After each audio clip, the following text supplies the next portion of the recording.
मानव संसाधन व्यवस्थापन BCom third इयरच्या ऑनलाईन लेक्चरमध्ये सर्व विद्यार्थ्यांचं सहर्ष स्वागत आहे. आता या लेक्चरमध्ये आपण मानव संसाधन व्यवस्थापनाचे उद्दिष्ट आणि व्याप्ती यावर चर्चा करणार आहोत. आपण अगोदरच्या लेक्चरमध्ये मानव संसाधन व्यवस्थापन म्हणजे काय आणि त्याच्या वेगवेगळ्या व्याख्या बघितल्या. आता या लेक्चरमध्ये आपण मानव संसाधन व्यवस्थापनाची उद्दिष्ट काय ते बघणार आहोत. जाणीवपूर्वक केलेल्या प्रत्येक कार्याचे किंवा क्रियेचे ठराविक उद्दिष्ट असते. व्यवस्थापनाचे ही विशिष्ट उद्दिष्ट असते. उपक्रमाचे कार्यक्षमपणे संचालन करून कारखानदाराला पुरेसा नफा मिळवून देणे आणि उपभोक्त्यांना विशिष्ट वस्तू योग्य दर्जाची व योग्य किमतीवर मिळवून देणे हे व्यवस्थापनाचे अल्पकालीन उद्दिष्ट होय. उपक्रमाची सर्वांगीण प्रगती घडवून समाजाची विशिष्ट गरज भागविणे आणि समाजाच्या उत्कर्षाला हातभार लावणे हे व्यवस्थापनाचे दीर्घकालीन उद्दिष्ट होय. मानवी संसाधन व्यवस्थापन हे व्यवस्थापनाचे एक क्षेत्र किंवा शाखा असल्यामुळे व्यवस्थापनाचे मूलभूत उद्दिष्टे साध्य करण्यासाठी पूरक ठरणारी परिस्थिती निर्माण करणे हे मानव संसाधन व्यवस्थापनाच्या उद्दिष्ट आहे असे म्हणता येईल.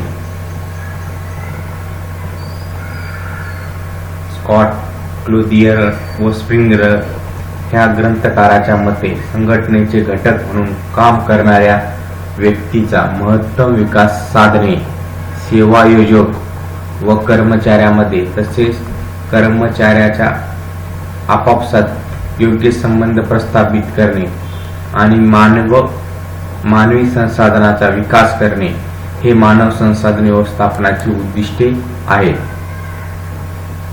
टिक्स ह्या लेखकाच्या मते मानवी संसाधन व्यवस्थापनाच्या उद्दिष्टामध्ये मानव संसाधनाचा परिणामकारक रीतीने उपयोग करणे, ह्या प्रक्रियेत सहभागी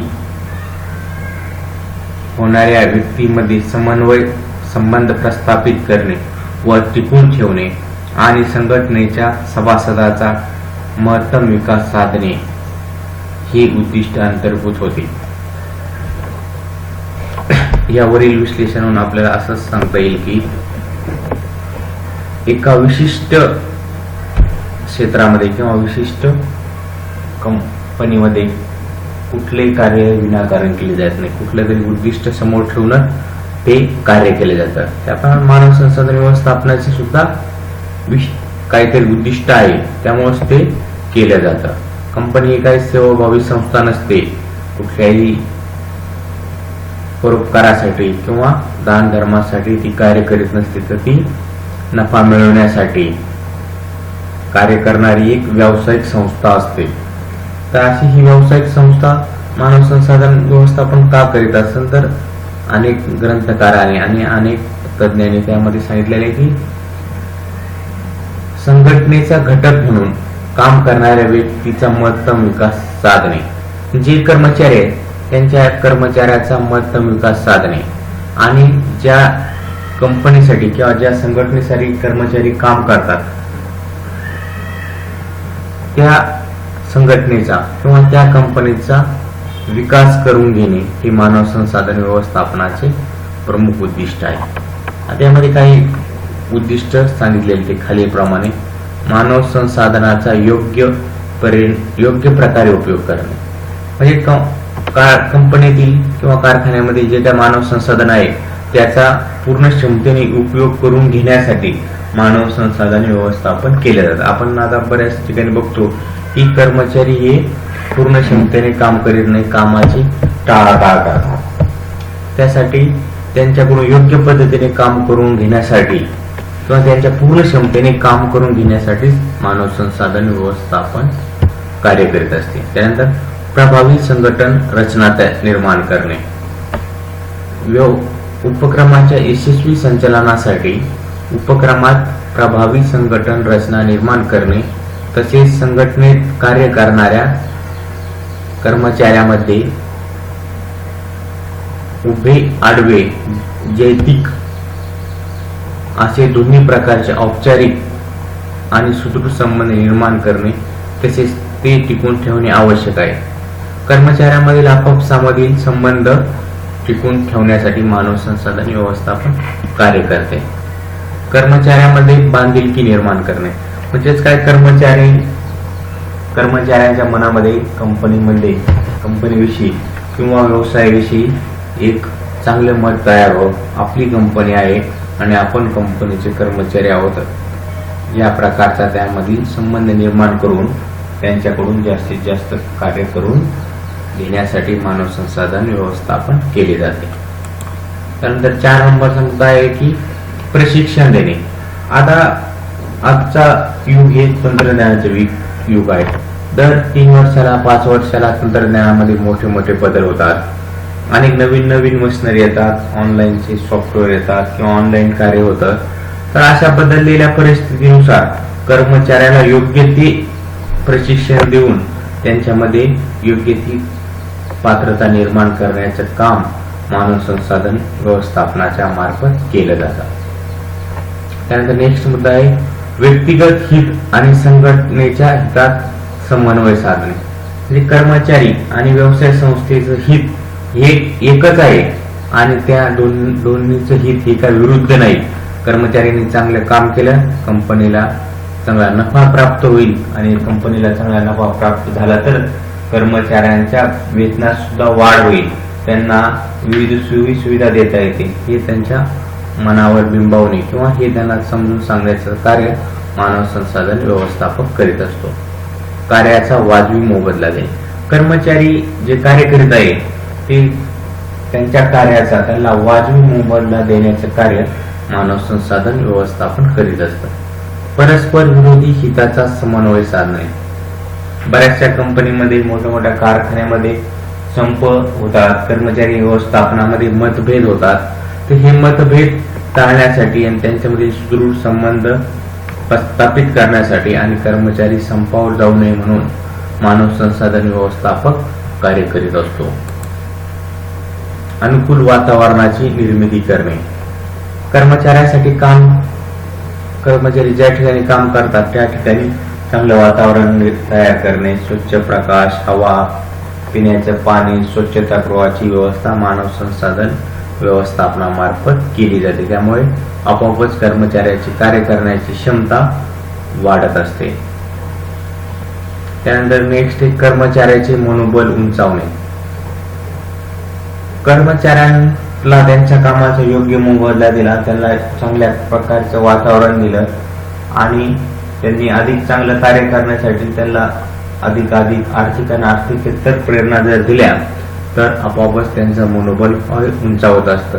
या दृष्टीने मानव संसाधन व्यवस्थापक हे कार्य करीत असतात.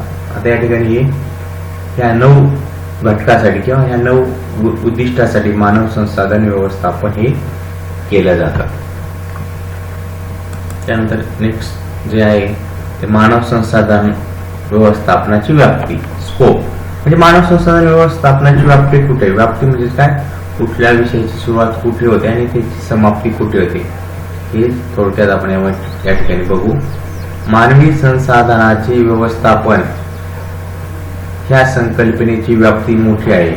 उपक्रमाचे नियोजित कार्य करण्याच्या दृष्टिकोनातून उपक्रमाची मनुष्यबळ विषयक गरज ठरविणे व विशिष्ट योग्यता असलेल्या कर्मचाऱ्याचा शोध घेणे, त्यांना संघटनेकडे आकृष्ट करून अर्ज करण्यास प्रयत्न करणे, योग्य कर्मचाऱ्याची निवड व नियुक्ती करणे, ह्या प्रक्रियेपासून तो निवृत्त होणाऱ्या कर्मचाऱ्यांना त्याचे सर्व रीतसर हक्क मिळवून देण्यापर्यंत करण्यात येणाऱ्या सर्व क्रियांचा मानव संसाधन व्यवस्थापनामध्ये अंतर्भाव होतो. कर्मचाऱ्यांना अधिकाधिक कार्यक्षम, समाधानी आणि अभिप्रेरित ठेवण्यासाठी देखील कर्मचारी व्यवस्थापनाला नियोजनबद्ध कार्य करावे लागते.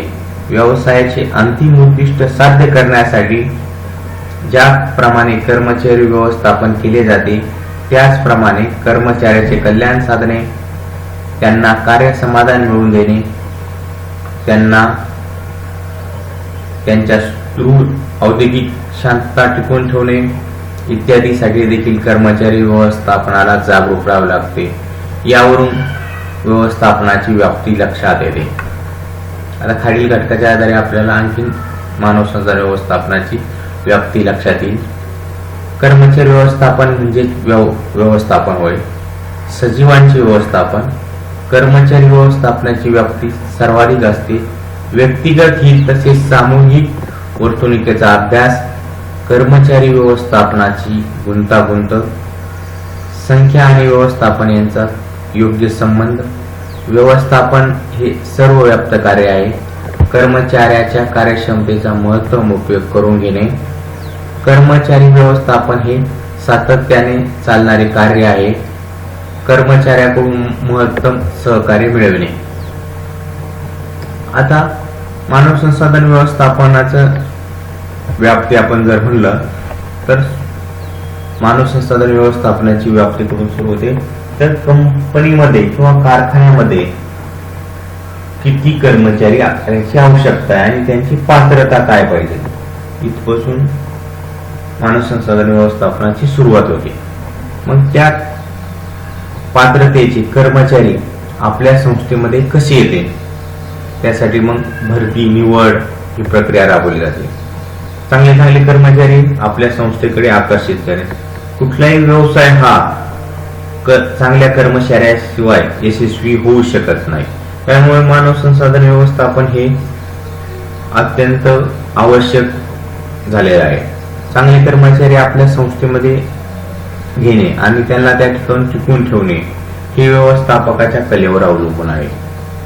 तर त्या कर्मचाऱ्याची नियुक्ती केल्यानंतर त्यांना योग्य मोबदला देणे, त्यांना योग्य वेगवेगळ्या सुविधा पुरवणे, त्यांना प्रशिक्षणात उपलब्ध करून देणे, त्यांच्या प्रमोशन करणे, त्यांना बढतीच्या संधी उपलब्ध करून देणे, चांगले कार्य करणारे अतिरिक्त कार्य करणारे अतिरिक्त मोबदला मिळवून देणे, कर्मचाऱ्यांचे महत्तम कल्याण साधणे आणि ह्या सर्व करत असतानाच व्यवसायाचे उद्दिष्ट साध्य करण्यासाठी त्या कर्मचाऱ्याकडून महत्तम काम करून घेणे हे आवश्यक आहे. त्यानंतर कर्मचारी आणि व्यवस्थापक याच्यामध्ये सुदृढ औद्योगिक संबंध टिकवून ठेवणे हे कार्य सुद्धा व्यवस्थापकाला करावे लागत असतात. हे करीत असताना कर्मचाऱ्यांचे वेगवेगळ्या पातळीवर त्यांना त्यांच्या विकासासाठी व्यक्तिमत्व विकासासाठी वेगवेगळे कार्यक्रम आयोजित करणे इत्यादी बाबींचा मानव संसाधन व्यवस्थापनामध्ये समावेश होतो. नेक्स्ट लेक्चरला आपण मानव संसाधन व्यवस्थापनाचे कार्य बघू.